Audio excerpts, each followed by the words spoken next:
सौराष्ट्रे सोमनाथं च श्रीशैले मल्लिका अर्जुन उच्चानां महाकाल ओंकारममलेश्वरं पर्ण्यां वैद्यनाथं च डाकन्यां भीमशंकर सेतुबन्धे तु रामेशं नागेशं दारुकावने वारणस्य तु विश्वेशं त्र्यम्बकं गौतमी तटे हिमालये तु केदारं घृष्णेशं च शिवालये एतानि ज्योतिर्लिंगानि सायं प्रातः पठे नरः सप्तजन्म कृतं पापं स्मरणेन विनश्यति। हर हर महादेव। जैसे कि हम लोग बने हुए हैं ज्योतिर्लिंगों की सीरीज में 12 ज्योतिर्लिंग। हमने कल श्रवण किया सौराष्ट्र में स्थित सोमनाथ ज्योतिर्लिंग के विषय में। आज हम श्रवण करेंगे दूसरे ज्योतिर्लिंग मल्लिका अर्जुन की कथा का, जो कि स्थित है दक्षिण में, और इसीलिए हम सबसे पहले स्मरण करते हैं मल्लिका अर्जुन महादेव का। और आप लोगों का स्वागत है धार्मिक रहस्य में। श्रीशैल श्रृंगे विभुताति संगे तुलाद्रितुंगे विमुदा वसंतं तमर्जुनं मल्लिकपूर्वमेकं नमामि संसार समुद्रसेतुं नमामि संसार समुद्रसेतुं। हर हर महादेव। हम सुनेंगे आज मल्लिका अर्जुन ज्योतिर्लिंग की कथा। मल्लिका अर्जुन ज्योतिर्लिंग भारत के 12 पवित्र ज्योतिर्लिंगों में से दूसरा ज्योतिर्लिंग है और इसका स्थान अत्यंत पवित्र और आध्यात्मिक रूप से महत्वपूर्ण माना जाता है। यह ज्योतिर्लिंग दक्षिण का कैलाश भी कहा जाता है।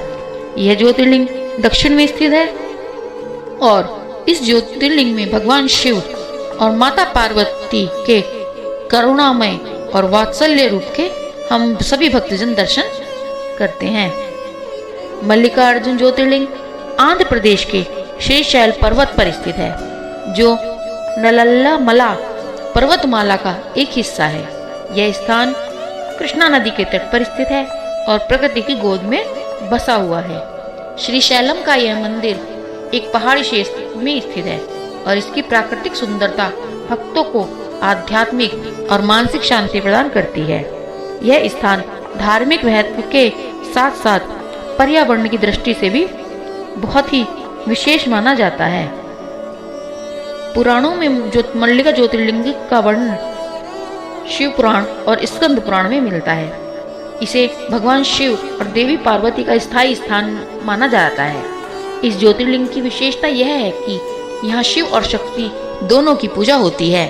पुराणों के अनुसार मल्लिका अर्जुन ज्योतिर्लिंग के दर्शन और पूजन करने से सभी पापों का नाश हो जाता है और प्राणी को मोक्ष की प्राप्ति होती है। यह स्थान साधना, ध्यान और आत्मिक उन्नति के लिए सर्वोत्तम माना जाता है। शिव पुराण के अनुसार भगवान गणेश और भगवान कार्तिकेय जब विवाह के योग्य हो गए तो विवाह का प्रसंग चलने पर जब गणेश जी का बात हुई विवाह की, तब उन दोनों को किसका विवाह पहले हो इस बात को लेकर आपस में विवाद होने लगा। तब भगवान शंकर ने दोनों को कहा कि जो भी पृथ्वी का सर्वप्रथम चक्कर लगा कर आएगा उसी का विवाह पहले कर दिया जाएगा। गणेश जी का यह बात सुनकर भगवान कार्तिकेय जी बड़े मोर पर बैठकर पृथ्वी के चक्र का परिक्रमा करने हेतु उड़ चले। तब भगवान गणेश ने सोचा कि मैं तो वाहन मेरा बहुत छोटा है, चूहा है, मैं उस पर कैसे पृथ्वी की परिक्रमा पूर्ण करके शीघ्र आ सकता हूँ। यह सोचकर उन्होंने माता पार्वती और भगवान शंकर को बीच में बैठाकर अपने मूषक पर बैठकर उन्हीं की परिक्रमा कर ली। और माता पिता की परिक्रमा ब्रह्मांड के समान होती है, इस कारण उनका विवाह भगवान शिव ने कर दिया। जिस समय कार्तिकेय जी लौटकर आए तब तक भगवान गणेश का विवाह हो चुका था। इस बात से भगवान कार्तिकेय बड़े नाराज होकर दक्षिण की ओर चले गए और श्रीशैल पर्वत में जाकर निवास व तपस्या करने लगे। पुत्र के वियोग में दुखी होकर भगवान शिव और माता पार्वती उन्हें मनाने के लिए वहां पहुंचे।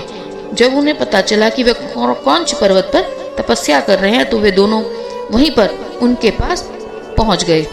भगवान शिव ने स्वयं को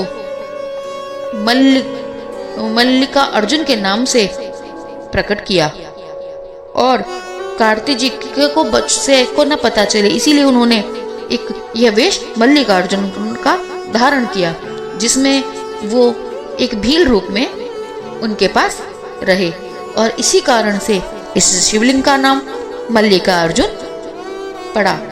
और वे कार्तिक जी के पास रहने के कारण से वहीं पर इस ज्योतिर्लिंग के रूप में स्थापित हो गए और यह ज्योतिर्लिंग शिव और पार्वती के वात्सल्य के और पारिवारिक प्रेम का प्रतीक बनकर वहां पर स्थापित हो गया।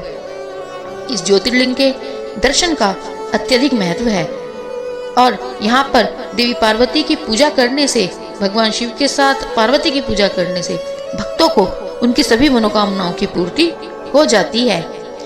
माना जाता है कि यहाँ के दर्शन से व्यक्ति के जीवन के सभी प्रकार के दुख, रोग और कष्ट समाप्त हो जाते हैं। शिव पुराण के अनुसार मल्लिकार्जुन ज्योतिर्लिंग के दर्शन मात्र से मोक्ष की प्राप्ति हो जाती है। जो व्यक्ति सच्चे मन से यहाँ भगवान के शिव की आराधना करता है उसकी सभी मनोकामनाएं पूर्ण होती हैं। हर हर महादेव। आप लोग सुन रहे थे द्वादश ज्योतिर्लिंग में आज मल्लिकार्जुन ज्योतिर्लिंग का कथा और इसी के साथ यह कथा समाप्त होती है और आप सभी भक्तों का धन्यवाद और भगवान शिव सभी पर अपनी कृपा बनाए रखें। आप लोग हमारे चैनल पर बने रहें और सब्सक्राइब करें हमारे चैनल धार्मिक रहस्य को, लाइक करें, शेयर करें, कमेंट करें उन चीज़ों का जो आप हमसे सुनना चाहते हैं, जानना चाहते हैं। और यदि आप किसी भी समस्या से, अपनी जो जन्म समस्या से, अपनी जन्म कुंडली की समस्या से कोई प्रश्न पूछने के इच्छुक हैं तो भी आप लोग हम लोगों को कमेंट कर सकते हैं कमेंट बॉक्स में। धन्यवाद। हर हर महादेव।